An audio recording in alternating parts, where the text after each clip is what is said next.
Ao entender que Deus queria me usar para transmitir nesta noite a sua preciosa e sacrossanta palavra, eu comecei a perguntar ao Pai, ao Filho e ao Espírito Santo qual seria a mensagem que devíamos falar nesta noite. Evidentemente que o povo aguardava um outro pregador, e a expectativa toda estava assim voltada para ele. Mas eu já li na Bíblia que Deus usa dos remidos o menor. Quantos são menores aqui para Deus usar, irmão? Você lembra do Davizinho? O último da fila, ou seja, nem na fila Davi estava, porque na fila de Eliabe tinha 7, e nenhum dos 7 fora escolhido. Na fila de Davi só tinha um, mas o um não estava presente, estava cuidando de ovelhas. Deus diz, não vamos sentar na mesa. Samuel, não senta na mesa não, enquanto o garoto pequeno, aquele que estava sendo desprezado, enquanto ele não chegar, ninguém vai comer. Aleluia. Se sinta pequeno, porque Deus usa dos remidos o menor. Eu entendi o que Deus quer falar nesta noite conosco. Portanto, abra sua Bíblia comigo no livro de Provérbios, capítulo de número 22, versículo de número 28. Vamos depois ler um outro versículo, mas primeiro, Provérbios capítulo 22, versículo de número 28. Todos encontraram, digam amém. Diz assim a palavra do Eterno: não removas os limites antigos que fizeram teus pais. Gostaria de ouvir com uma voz audível a igreja repetir no 3 comigo este versículo: não removas os limites antigos que fizeram teus pais. Vamos lá, no 3. 1, 2, 3. Não removas os limites antigos que fizeram teus pais. Olha, dá para melhorar. O ensaio foi bom. Vamos, agora só a igreja no 3. Vamos lá. 1, 2, 3. Não.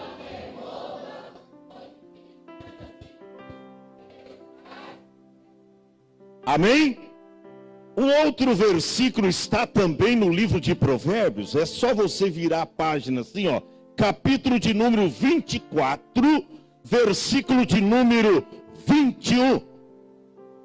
Diz assim a palavra do Eterno: teme ao Senhor, filho meu, e ao rei, e não te entremetas com os que buscam mudanças.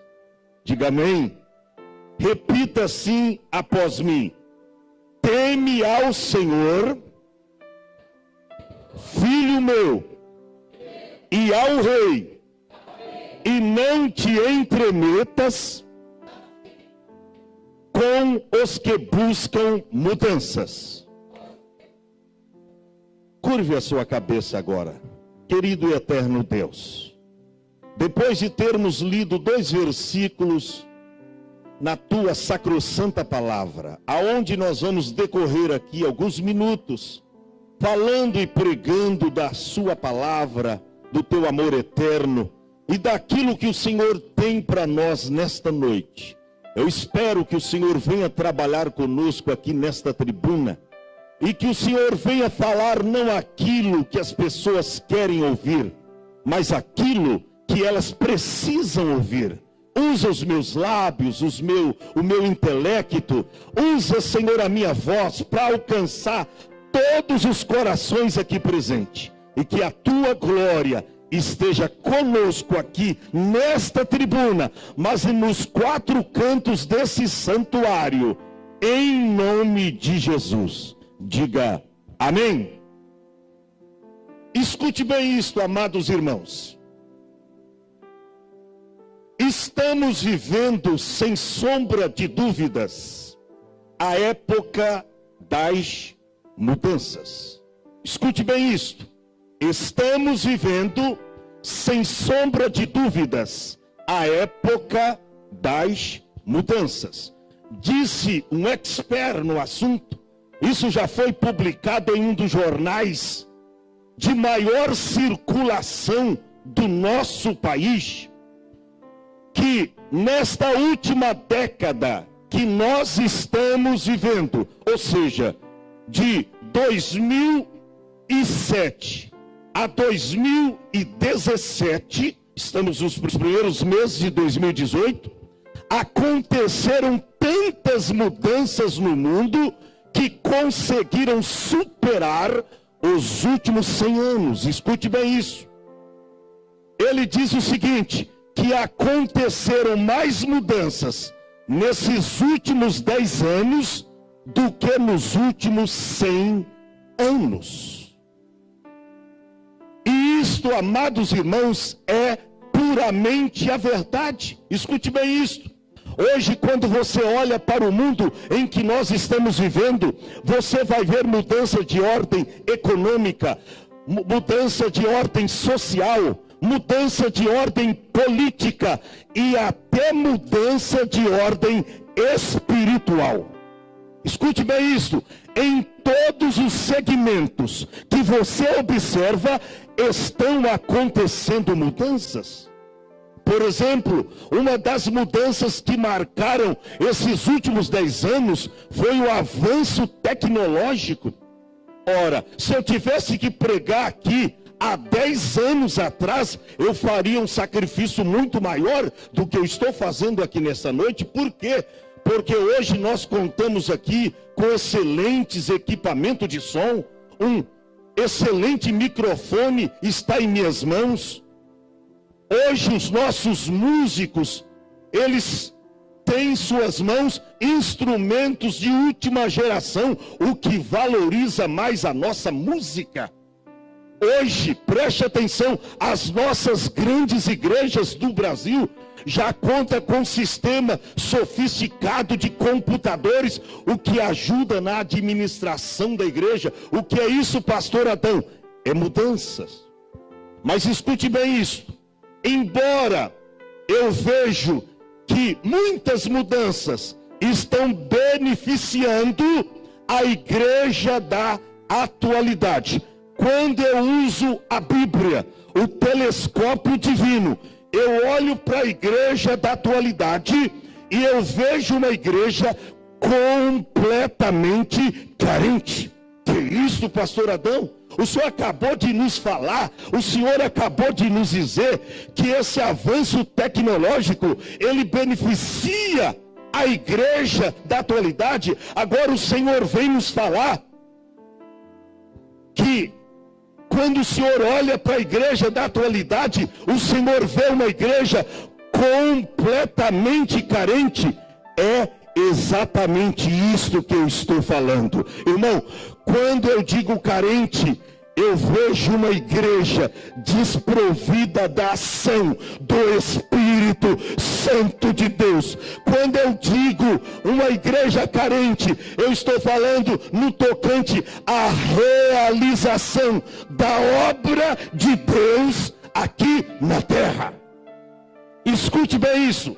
Nós lemos aqui na Bíblia sobre mudanças. E eu quero nesta noite, com toda a força que o Espírito Santo de Deus me der, falar acerca do tema mudanças. E nesta mensagem, você há de convir comigo, e você vai ver que existem mudanças pelas quais o meu coração está fechado. Existem mudanças pelas quais o meu coração está cerrado. Eu não aceito de maneira nenhuma estas mudanças acontecendo em nossas igrejas. Mas por outro lado, por contrapartida, tem algumas mudanças que eu estou orando dizendo: Senhor, manda essas mudanças depressa, porque a sua igreja precisa delas. Escute bem isso.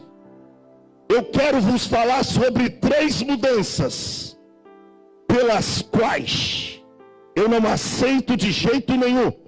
E uma delas, se tivermos tempo, para todas elas, uma mudança que o meu coração está aberto para recebê-la. Quantos que querem nesta noite receber toda a mudança que vem do céu? Aleluia! Escute bem isto. A primeira mudança que eu não posso admitir, pastor Roberto, que aconteça em nossas igrejas, escute bem isso. A primeira mudança que eu não admito, que eu não concordo, que venha acontecer aqui no Ministério Hope e em nenhuma de nossas igrejas, é esta: eu não posso admitir que preguemos em nossas igrejas um cristianismo sem transformação. Que isso, pastor? É verdade? Eu não concordo de maneira nenhuma, carioca Roberto, que nós preguemos em nossas igrejas um cristianismo sem transformação. Escute bem isso. Há tempos atrás, a revista Veja publicou em uma de suas matérias uma entrevista com um grande líder que tem se levantado no Brasil. E naquela matéria estava escrito, olha, ele dizendo em suas sãs palavras: olha, na minha igreja é proibido proibir. Ele dizia, olha, na minha igreja ninguém proíbe nada. O homem pode entrar drogado, viciado, toxicômano, homossexual. Ele pode entrar e ficar lá à vontade. Na minha igreja, dizia ele, é proibido proibir. Graças a Deus que tinha lá aspas, na minha igreja dele, porque na igreja de Jesus há proibição sim. Aleluia! Na igreja de Jesus há proibição sim. Nós aceitamos o homossexual vir aqui, nós aceitamos a prostituta, o viciado, drogado, mas nós pregamos o evangelho, que quando ele chega aqui, o Senhor o leva até o alto do Calvário, no chuveiro da regeneração, e dá um banho de carmesim, e ele é transformado radicalmente. Ele pode entrar, o homossexual, mas ele sai daquele perto. Mas ele dizia, olha, na minha igreja pode tudo. Vem como está e continua na mesma situação. Irmãos, eu não sou capaz de crer num cristianismo sem transformação. O cristianismo que eu conheço, ele muda a vida. O homem vem lá de fora, guerreiro, evangelista, Valdir, homossexual, ele vem bêbado, ele vem viciado, drogado, mas quando ele chega aqui, ele é transformado pelo poder da palavra de Deus, porque está escrito, e se alguém está em Cristo, nova criatura é, as coisas velhas já se passaram, e eis que tudo se fez novo. Cadê aqueles que foram transformados pelo poder da palavra de Deus? Deixa eu ver, eu não estou vendo. Cadê aqueles que foram levados por Jesus até o Calvário, no chuveiro da regeneração? Eles estão novinhos, eles foram transformados. Aleluia. Eles foram mudados completamente. Eu não aceito um cristianismo sem transformação. Escute bem isso. Vocês lembram do apóstolo Paulo? Claro. Está na Bíblia, em Atos dos Apóstolos. A Bíblia diz, irmãos, que Paulo, ele teve um encontro com Jesus no caminho de Damasco. Olha, a Bíblia diz, irmão, que Paulo, chamado Saulo de Tarso, ele nasceu em Tarso, na Sicília, na atual Turquia. Era filho de judeus, escute bem isso. Seu pai tinha o título cidadão romano, por isso ele passou também a ser cidadão romano. O apóstolo Paulo, cidadão romano, escute bem isso. Ele era fariseu e dentre os da sua nação, ele excedia em judaísmo a muitos da sua idade. Olha, ele estudou as Sagradas Escrituras aos pés de Gamaliel. Paulo era doutor, um homem sapiente, douto no conhecimento das Escrituras. Mas ele estava apegado ao quê? A uma religião. E ele pega cartas pelos magistrados e ele vai procurar crentes. Porque a Bíblia diz que se levantou naqueles dias uma grande perseguição contra a igreja do Senhor. E Paulo, galgado de autoridade, ele diz, eu quero encontrar crentes que está proferindo esse nome, o nome de Jesus, dizendo que ele é o Nazareno, que ele ressuscitou, que ele é o Salvador, e eu quero mandá-los preso para Damasco.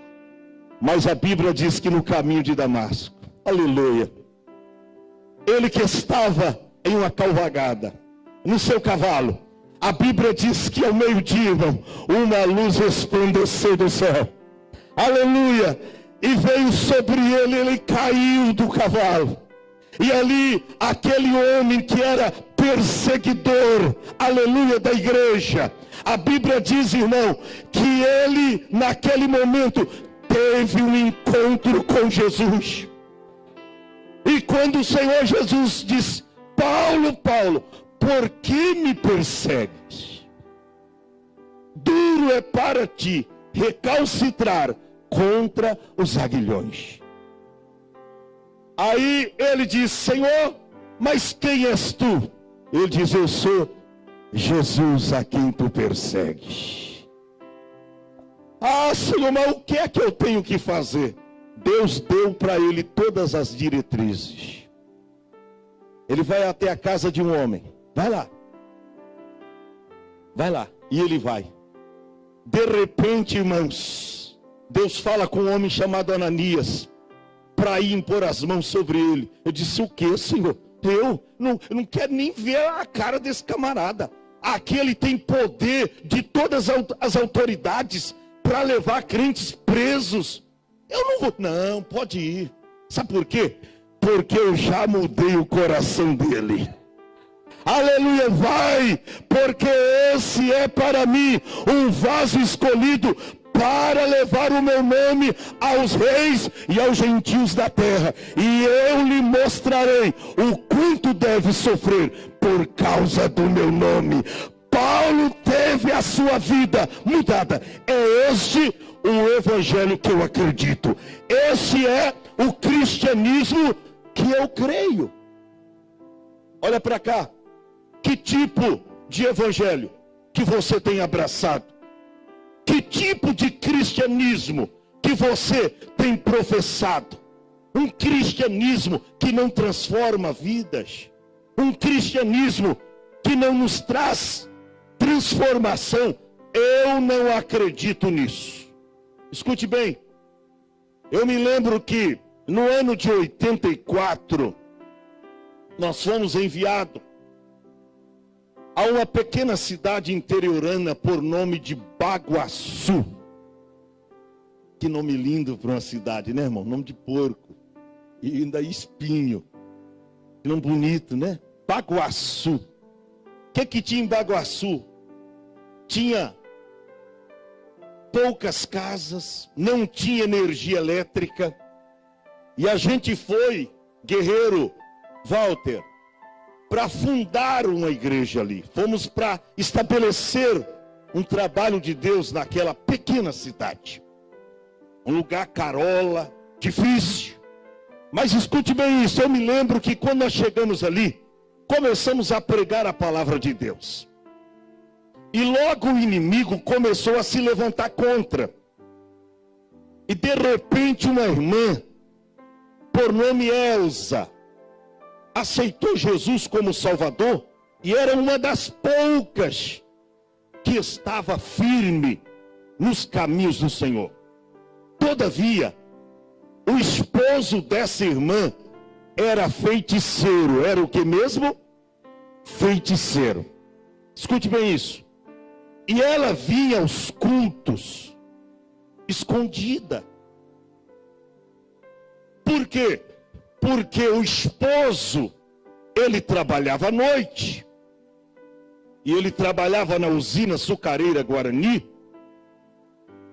E ela aproveitava a ocasião quando ele saía por volta das 18 horas para o trabalho. E ela vinha para os cultos.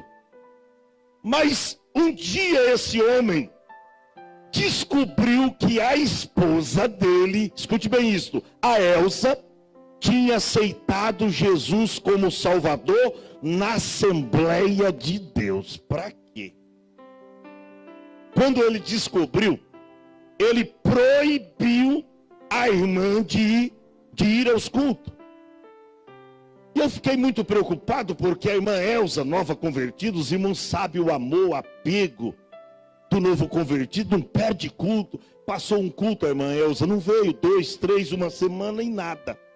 Eu falei, meu Deus do céu, o que nós vamos fazer para visitar? O homem de dia estava em casa. Aí eu com jeitinho convenci a minha esposa, Ruth. Falei, Ruth, você é mulher, tal, fica mais fácil. Se eu chegar lá e o homem vê eu conversando com a esposa dele, ele é feiticeiro, não gosta de crente. Isso vai dar uma encrenca desgraçada. É melhor ir você. Você não quer pegar alguém para ir? Não, eu vou sozinha, tal. E ela foi conversar com a irmã Elza, saber dos motivos pelos quais ela não estava vindo nos cultos. Escute bem isso. Quando a Ruth chegou lá, bateu palmas, veio a irmã Elza e ela começou a conversar com ela lá no portão. Mas aquele esposo dela, o Raimundo, guarde o nome dele, que trabalhava à noite, dormia de dia. Quando a Ruth bateu palmas, ele acordou. E aí ele saiu para ver com quem a esposa dele estava conversando. E quando ele viu que a esposa dele, a Elza, estava conversando com a esposa do pastor, lá é um vilarejo nessa época. Hoje é uma cidade boa. Poucas pessoas, todo mundo conhecia todo mundo. Quando ele viu que a esposa, a Elza, conversava com a esposa do pastor, para quê?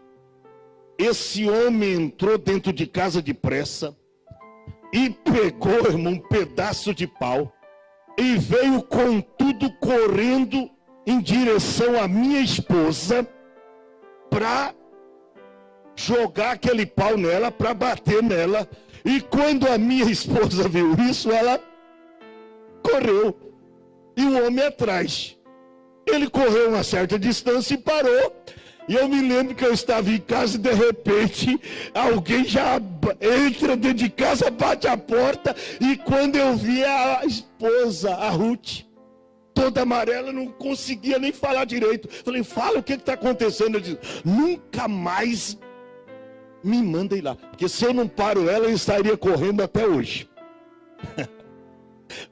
Se eu não breco ela e seguro ela e acalmo ela e dou um copo de água, ela estaria correndo até hoje. Ela diz, pelo amor de Deus, não me manda lá. O homem pegou um pedaço de pau e veio por cima de mim, que se eu não corresse o homem me matava. Escute bem isso. Estou falando do evangelho da transformação. Olha para cá. Eu notifiquei a igreja o que estava acontecendo. Poucos irmãos nessas alturas na igreja, mas nós entramos num propósito para Deus salvar a vida do Raimundo. E nós começamos a orar. Eu disse: irmãos, vamos orar pelo Raimundo. Ele é feiticeiro, mas o evangelho que eu prego transforma feiticeiro também. Porque vocês são testemunhas aqui da Hope. A minha mãe era a maior feiticeira da região de Barretos, mas eu orei por ela. A igreja orou por 8 anos consecutivos, e Jesus mudou a vida da minha mãe, e sempre ela veio aqui na igreja Hope dar o seu testemunho para a glória de Deus. O evangelho que nós pregamos transforma a vida de feiticeiros. Começamos a orar, pastor Roberto. Oramos 1 semana, 2 semanas, 3 semanas, e o propósito era 1 mês de oração para Deus salvar o Raimundo. Deu 25 dias, nada, 26, 27, 28. No 29º dia, eu disse: Senhor, nós estamos orando com propósito. Já vai fazer mais de mês que a irmã Elza não vem na igreja. É uma mulher que eu vejo, o Senhor tem uma grande obra na vida dela, mas o Raimundo não deixa. E nós já quase 30 dias de oração, Senhor, orando para o Senhor mudar a vida deste homem. Escute bem isso. Passou aquela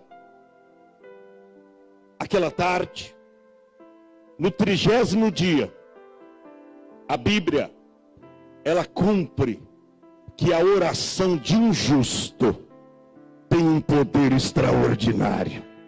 Imagina de 2, 3, meia dúzia, 10 ou mais pessoas orando num propósito diante de Deus. Olha para cá. Sabe o que aconteceu? Aquele homem trabalhava na usina açucareira Guarani. E ele trabalhava na plantação de canas. E eles usavam aquelas carretas grandes que passavam nos regos, aonde abria as valas, e era colocado as canas ali, no plantio de cana. E no vai e vem desse, para lá e para cá, ele que ficava em cima da carreta, no virar a carreta, esse homem caiu. E quebrou as pernas e a bacia.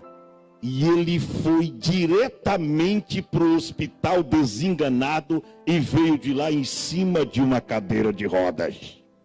Quando eu soube da notícia, eu disse para a igreja: é por aqui, Deus já começou a fazer a obra. A gente não entendia o trabalhar de Deus, mas Deus faz tudo certo, na hora certa, e Ele faz como Ele quer. Escute bem isso. Nós oramos mais 1 semana. E um dia, agora a irmã Elza podia sair e até falar conosco, nos dar a condição da situação. E ela disse: olha, o homem está blasfemando, ele acha que a praga da igreja é a reza de vocês que fez ele cair. Ó, eu dizia para ela: diga para ele que nós estamos orando por ele. E Jesus tem uma grande obra de salvação na vida dele. E que se ele aceitar a Jesus Cristo, o Senhor pode tirá-lo daquela cadeira de rodas. Preste atenção o que aconteceu. Ela levou essa notícia para ele. E ele disse: ah, mas isso é impossível. Já veio aqui, olha, os meus irmãos aqui da macumba, todos já fizeram macumba para mim, feitiçaria, meu nome já está por aí tudo, e nada aconteceu. Mas ó, agora ela podia chegar até ele e até meter o dedão no nariz dele e dizer: ó, o pastor Adão disse que o evangelho que nós pregamos lá na igreja, que ele prega lá na igreja, tem poder de salvar a sua vida e te tirar dessa cadeira de rodas. Passou mais uma semana.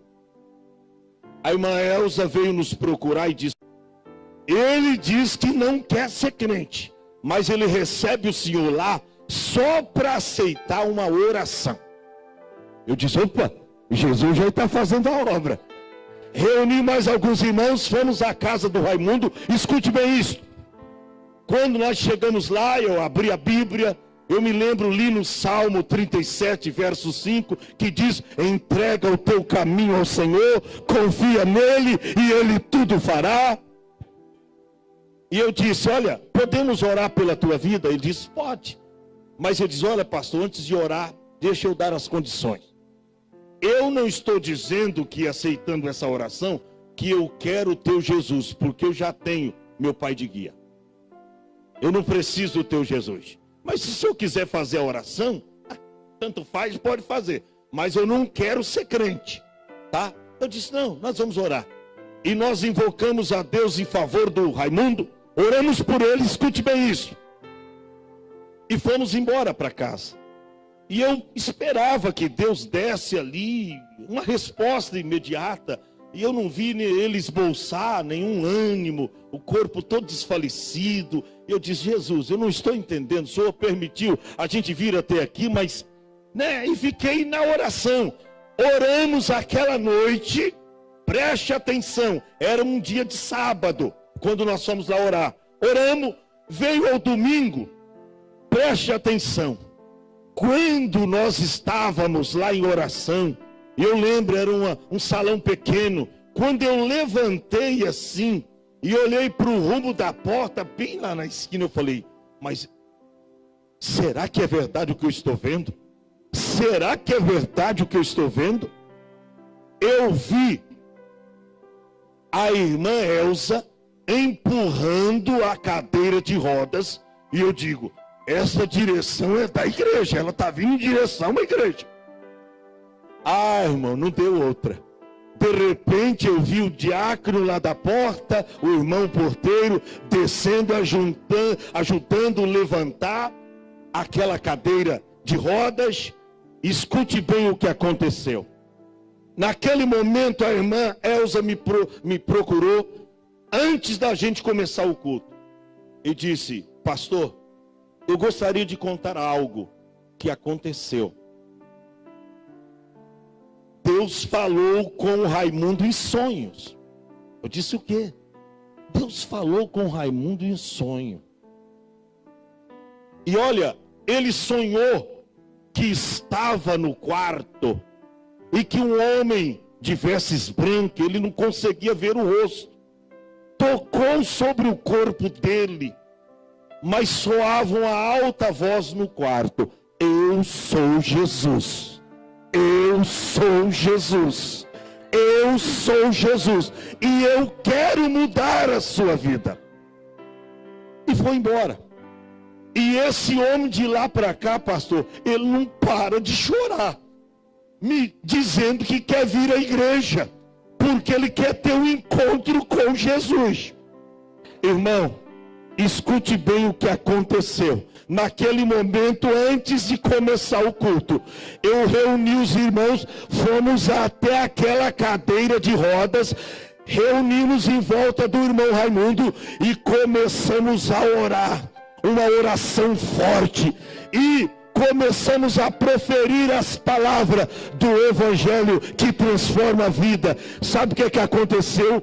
Naquele momento o Raimundo deu um pulo daquela cadeira e disse: eu estou curado. O homem chamado Jesus me curou.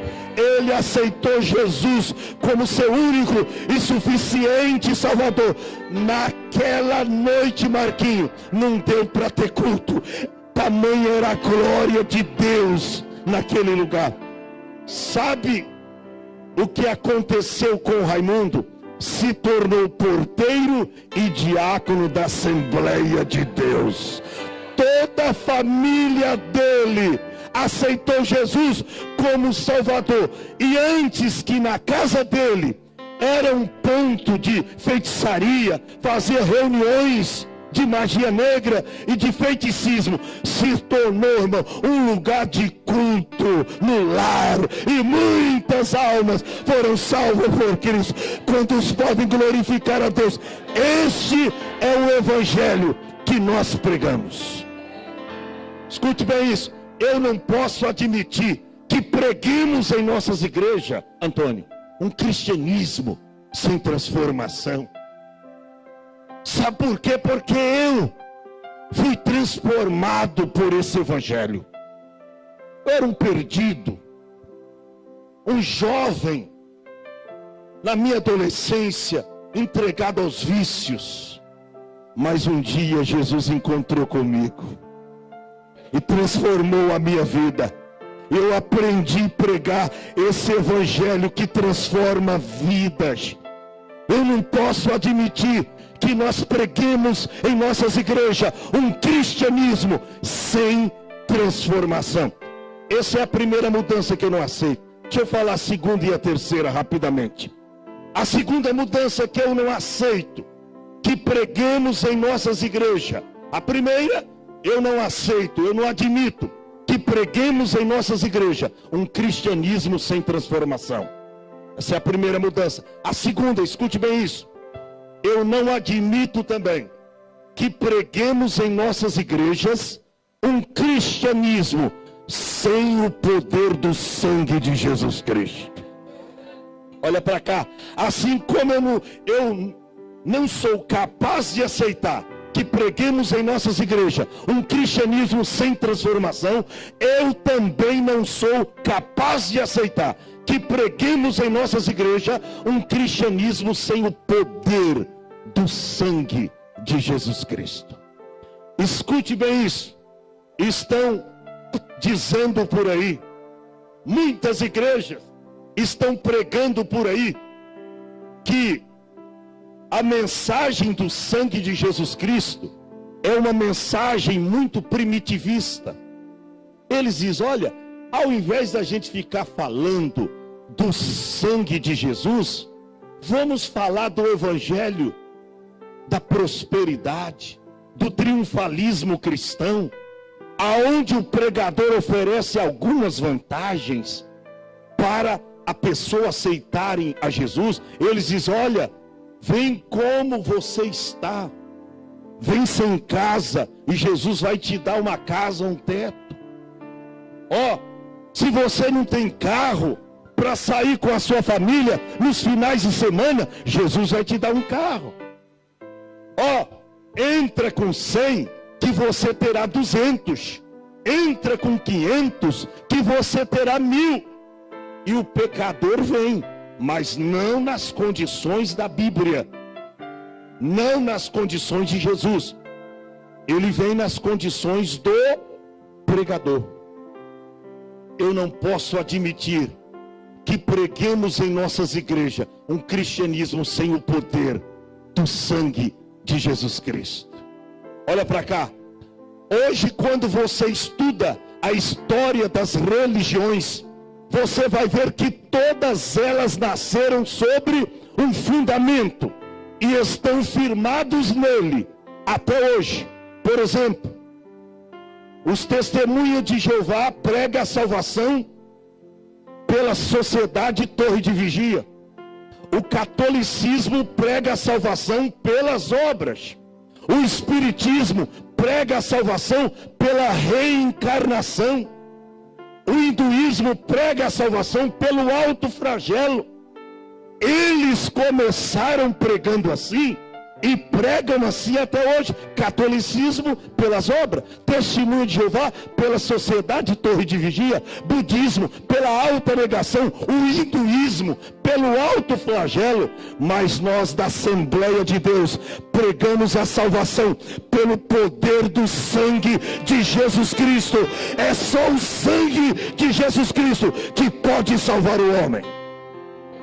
Pedro escreveu assim, sabendo que não foi com coisas corruptíveis, como prata ou ouro, que fostes resgatado da vossa vã maneira de viver, que por tradições recebeste dos vossos pais, mas sim pelo precioso sangue de Cristo, como de um cordeiro imaculado e incontaminado. Deixa eu ver quantas pessoas aqui crê no poder do sangue de Jesus Cristo. Escute bem isso. Quando o pastor João de Oliveira, depois do seu arrebatamento, ele reviveu, perguntaram para ele qual era das cenas que quando ele esteve no céu, no paraíso, mais marcou a vida dele. Ele dizia: irmãos, com a voz cansada, debilitada, mas um homem que Jesus, ele morreu e depois reviveu, ficou várias horas morto, e depois que ele voltou à vida, perguntaram para ele o que mais marcou a vida dele, quando ele estava com seu espírito fora do corpo, e perguntaram para ele o que foi que lhe marcou, estando no céu todas essas horas. Ele disse: sabe o que mais me marcou no céu? Eu percebi lá no céu, que quando um crente aqui na terra dobra os seus joelhos e clama pelo sangue de Jesus, há um tremor no céu.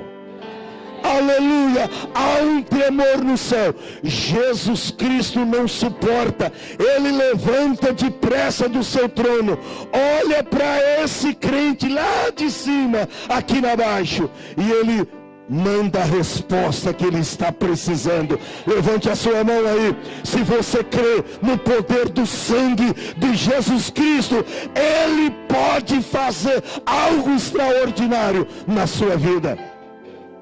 E sabe o que ele concluía dizendo? Ele dizia: irmãos, quando vocês se reunirem para adorar a Deus, cantem pelo menos um corinho que fala do sangue de Jesus Cristo.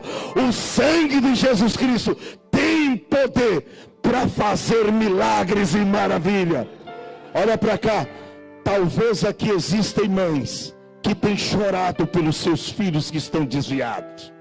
Talvez aqui existem esposas que têm chorado pelos seus esposos que não são crentes.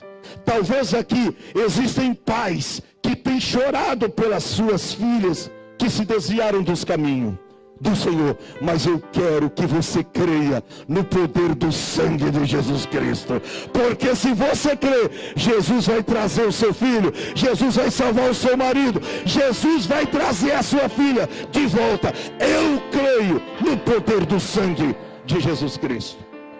E para terminar, porque o tempo não nos permite, eu falei sobre a primeira mudança pela qual o meu coração está fechado, que eu não aceito em hipótese alguma. Primeira mudança: eu não aceito que preguemos em nossas igrejas um cristianismo sem transformação. A segunda mudança que eu não aceito, que eu não posso admitir, é que preguemos em nossas igrejas um cristianismo sem o poder do sangue de Jesus Cristo. Mas eu vou deixar a terceira mudança e eu vou falar de uma que o meu coração está orando há muito tempo, para que Deus mande depressa esta mudança para esse tempo do fim, para o século 21 que nós estamos vivendo. E sabe qual é a terceira mudança? Eu não aceito um evangelho sem a ação do Espírito Santo na vida da igreja e do crente. Eu não aceito que preguemos em nossas igrejas um evangelho mesquinho, que não acredita, que não crê na ação do Espírito Santo de Deus. Olha para cá. Quantos crentes hoje na igreja que estão secos espiritualmente falando. Olha para cá, não sente nada. A glória de Deus está presente no culto. a glória de Deus está presente na igreja. Ele olha do lado, o irmão da direita está chorando. Ele olha à sua esquerda, a irmã da esquerda está chorando. E ele está lá seco, espiritualmente falando. Diz que é crente e veio adorar a Deus no culto, mas muitas vezes sai daqui mais vazio do que entrou. Eu não posso admitir isso. A Bíblia diz que nós estamos vivendo o ministério do Espírito Santo. E o nosso tema é: estou pronto, Espírito Santo, usa-me. Quantos querem ser usados por Deus nesse tempo do fim? O Espírito de Deus está aqui. E Ele não apenas quer visitar você, como nós ouvimos ontem aqui, Ele quer morar no teu coração. É a coisa mais fácil. Qualquer crente e qualquer pastor que tem o discernimento espiritual, ele consegue ver a diferença entre o crente que é adorador, que tem verdadeiramente o Espírito Santo, e o crente que não é adorador e que não tem o Espírito Santo. Que isso, pastor? Dá para ver essa diferença? O senhor virou pitonismo? Não. A Bíblia diz que o Espírito Santo de Deus, ele testifica com o nosso espírito. Preste atenção. O crente que não é cheio do Espírito Santo e que não é verdadeiro adorador, ele vem no culto, escute bem isso. Ele chega aqui já atrasado e às vezes teve oportunidade, eu não digo dos irmãos que trabalham, ele teve a oportunidade de chegar mais cedo, mas já chega todo atrasado. Ele vem, chega, às vezes se assenta no último banco. Eu não estou me referindo a irmãos que estão lá no último banco, que de repente é o lugar que você achou melhor sentar hoje. Mas ele chega, se assenta, é como se estivesse numa clínica dentária ou numa sala de espera. A igreja glorifica a Deus, ele não glorifica. A igreja adora o Senhor, ele não adora. O coral canta, ele não sente nada. O grupo de levitas adoradores louva e ele fica lá mascando chiclete para lá e para cá, olhando de um lado, olhando de outro. A cada 5 minutos ele olha no relógio, vai ao banheiro, torna a ir, torna a voltar, vai lá no bebedouro d'água, incomoda o irmão da direita, entristece o irmão da esquerda, deixa descontente o da frente, deixa aflito de trás. Quando o culto termina, você se dirige até ele e diz: e aí, irmão, como é que foi o culto desta noite? Ele diz: o que, rapaz? Que culto feio! Isso foi um culto espada, comprido e chato. Pastor estava perdido, dirigiu o culto de trás para frente. Rapaz, aquelas crianças que se apresentaram, que coisa feia! Aquelas crianças têm que ir para o berço de volta. Aquela mocidade, e aquele grupo de louvor, todo desafinado, rapaz. Aquelas irmãs velhas que cantaram lá, rapaz, aquele indifogo, mas que coisa feia. E o pregador, rapaz, que pregou, ele pregou demais. Se ele pregasse a metade, estava bom. Ó, para ser sincero, eu dei até amém quando o culto terminou. Amém da boca para fora, amém da cara. Você já viu o crente cheio do Espírito Santo e adorador? Como é que ele é? E ele é diferente. Ó, ele chega na igreja, a igreja pode estar cheia, ele sempre procura sentar nos primeiros bancos.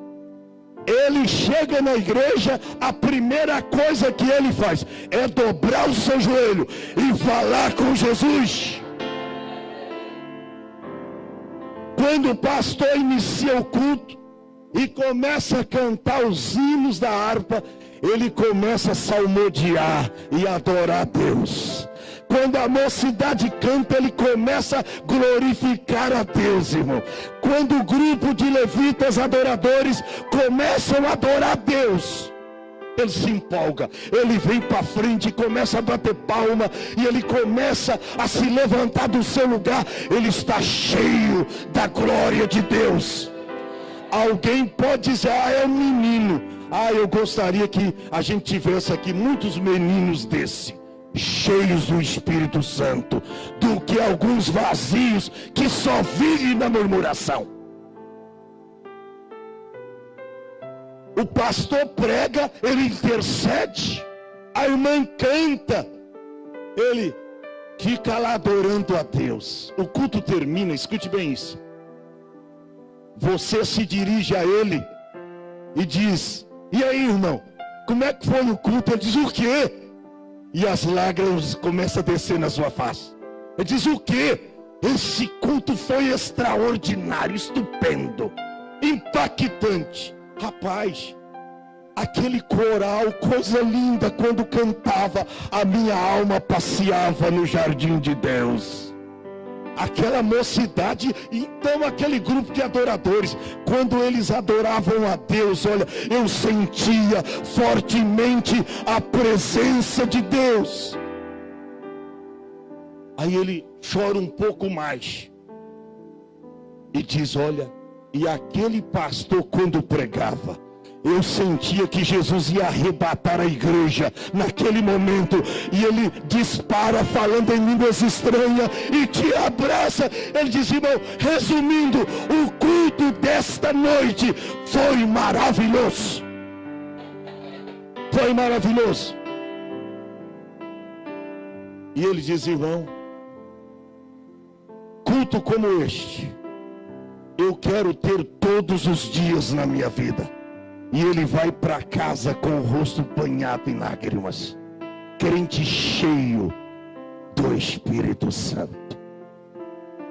Eu vi um testemunho maravilhoso de um amigo nosso, pastor e deputado Adilson Rossi, que esteve pregando em uns, acho que no quinto, no Mega Eventos 2017, ele passou aqui pregando a palavra de Deus. Eu ouvi um testemunho lindo. Eu vou terminar agora contando para vocês, é rápido. Ele disse que foi pregar em uma das cidades de Curitiba. O pastor estava inaugurando uma grande igreja e o convidou para estar levando a palavra de Deus. Ele diz: olha, eu posso estar aí, mas só no último dia. E ele disse que chegou lá na igreja, a igreja estava abarrotada. Ele disse que era uma igreja muito grande e tinha uma multidão para o lado de dentro, mas tinha uma outra multidão para o lado de fora. E ele disse que chegou na igreja, veio o diácono, recebeu, conduziu ao púlpito, e logo o pastor disse: olha, nessa semana de festa, hoje é o último dia, Deus está operando milagres nessa igreja. Deus já salvou, já batizou com o Espírito Santo, já curou. Deus está fazendo coisas extraordinárias. E ele virou e disse: eu espero que Jesus venha fazer isso também nessa noite. Ele disse que começou o culto e era impossível ficar de boca fechada, porque a glória de Deus tomou conta da mocidade quando começou a cantar, e aqueles jovens cheios do Espírito Santo vinha para frente falando em línguas estranhas, abraçando uns aos outros, e a glória de Deus tomou conta da igreja. Ele disse que chegou a hora dele pregar. Escute bem isso. Ele pregou uns 15 minutos, 20 minutos, e aí não deu para pregar mais. Sabe por quê? Porque a glória de Deus tomou conta da igreja. E aí ele não entendeu mais nada, porque Jesus começou a batizar com o Espírito Santo e a salvar vidas, e as pessoas vinham para frente confessando o nome de Jesus. Mas ele disse que percebeu que bem na primeira carreira de banco, à frente do púlpito, tinha uma jovem assentada, mas ela não estava assentada como você está assentado com a sua esposa, com a sua criança, com o seu filho. Ela estava sentada em uma cadeira de rodas. E ele diz que durante a sua palavra e o culto, ele orou várias vezes para o rosto daquela jovem, e ela derramava as lágrimas. E ele diz que na hora daquele movimento, depois que ele pregou uns 15, 20 minutos, a glória de Deus tomou conta da igreja. Jesus começou a batizar com o Espírito Santo. Ele diz que pensou o seguinte, que aquela moça estava dizendo para si mesma, ó, se Jesus está curando hoje, se Jesus está batizando com o Espírito Santo, e se ele está fazendo milagre, hoje chegou a minha vez de receber milagre. E de repente, subitamente, aquela moça levantou da cadeira e fez assim com a cadeira para trás e saiu para frente do altar, levantando curada e falando em línguas estranhas. Aí ninguém entendeu mais nada. A glória de Deus tomou conta. Era uma igreja grande, a galeria muito grande, e todos cheios do Espírito Santo.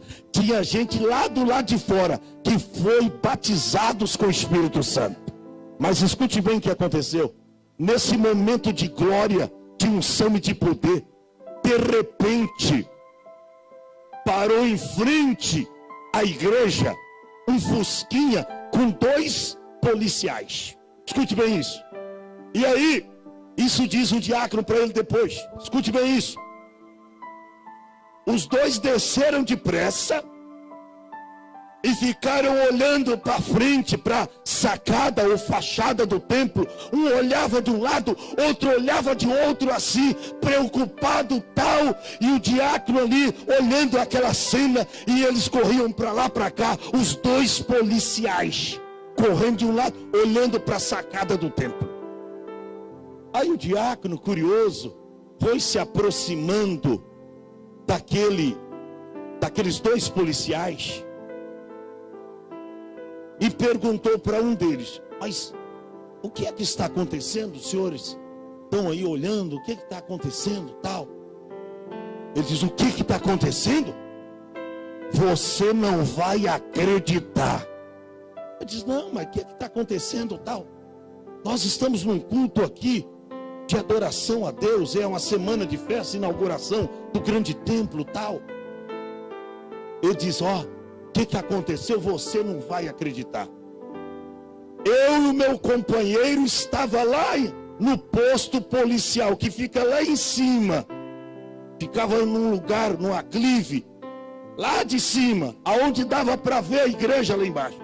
E olha, subitamente estava eu e ele, e de repente eu olhei para cá. Eu disse, vamos depressa, porque tem uma casa pegando fogo. Olha, nós entramos no fusquinha, e o meu companheiro aqui, que não me deixa mentir, nós olhava o fogo, era aqui. Mas quando nós chegamos aqui, eu tinha certeza que era esse o lugar, que estava tudo pegando fogo. Mas quando nós chegamos aqui, o fogo desapareceu. Aí Jesus tomou o diácono e disse, desapareceu coisa nenhuma. Entra aqui e vê o que está acontecendo aqui. Está tudo pegando fogo. E não adianta chamar bombeiro, porque não tem bombeiro que apaga. Esse é o fogo do Espírito Santo, e ele vai continuar aceso. Quantos podem adorar a Deus nessa noite? Levante, levante. Você que quer ser cheio do Espírito Santo, olha para cá. Eu não estou falando àqueles que estão contentes com a vidinha que estão levando. Eu estou perguntando àqueles que querem ser cheios do Espírito Santo, que veio aqui nesta noite. Talvez você jamais esperava, e eu nem sabia que eu seria o pregador desta noite. Mas eu disse, Senhor, eis-me aqui, usa-me como o Senhor quer. Eu estou pronto, Senhor, eu estou pronto. Eu não me escalei, não fui escalado para ser um dos proletores do evento, mas eis-me aqui. E Deus me deu exatamente esta palavra. Nós estamos, irmão, vivendo o ministério do Espírito Santo. É impossível que que você, obreiro, que você, pastor, que você, jovem, que você, irmão, saia daqui vazio nesta noite. Você crê no Evangelho que acredita no poder, na ação do Espírito Santo? Quantos creem? Então saia depressa do teu lugar, você que crê, e venha à frente em nome de Jesus. Mas vamos, glória a Deus. Abra sua Bíblia comigo. Ao entender que Deus queria me usar para transmitir nesta noite a sua preciosa e sacrossanta palavra,